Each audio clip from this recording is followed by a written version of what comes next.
step will be to sign up for a Shopify free trial. Once it's done, you'll be taken to this page. This is the Shopify dashboard.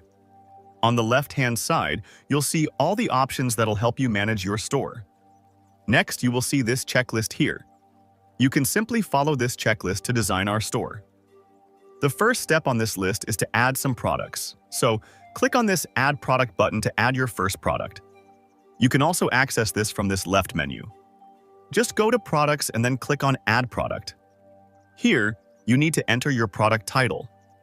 Then add your description here. Then under Media, you need to upload your product images. Then also make sure to rearrange these images in the right order.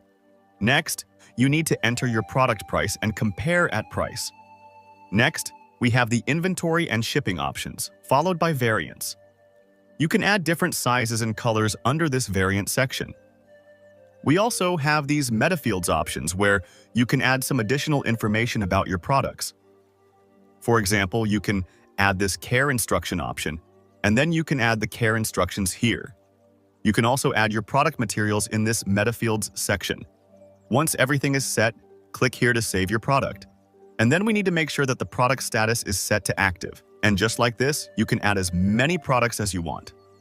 Alright, we've added a lot of products to the store. And now, it's time to move on to the next step.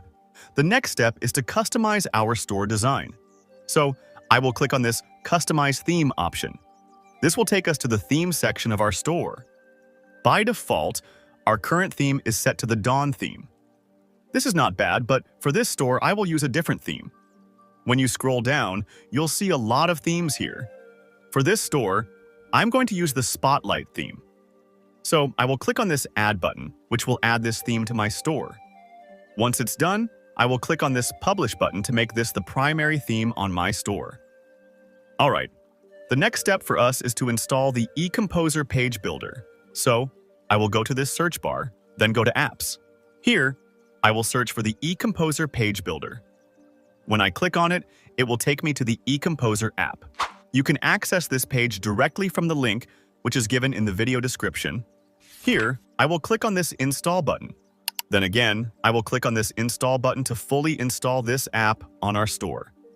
Here, you'll see the features of this landing page builder. Now, I will click on this Next button. Here, you need to decide your store theme. Next, it will ask you for your store password. Since we are in a trial period of Shopify, our store is password protected.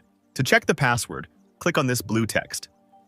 This will take you to the store preferences, where you'll be able to see the store password. I will simply copy this and then paste it here. Once it's done, I will save it, and then click on this Next button. Now, EComposer will ask you to select a page type. You'll see different page types here. For now, I will choose the home page and confirm. Now, EComposer will show me some pre-made templates. These templates are designed by professionals and will help you save a lot of time. You can simply click on this Preview button to preview these templates. You will find templates in every category, and from the left-hand side, you can change the template and choose a different one. EComposer contains hundreds of different templates that you can use. I will show you how to use these templates in a moment, but for now, I will select the blank template, as I have to walk you through the EComposer editor. So I will click on this Next button now. Here, I have to name this template. And then I will also keep the header and footer. And then I will click on this Start Building button.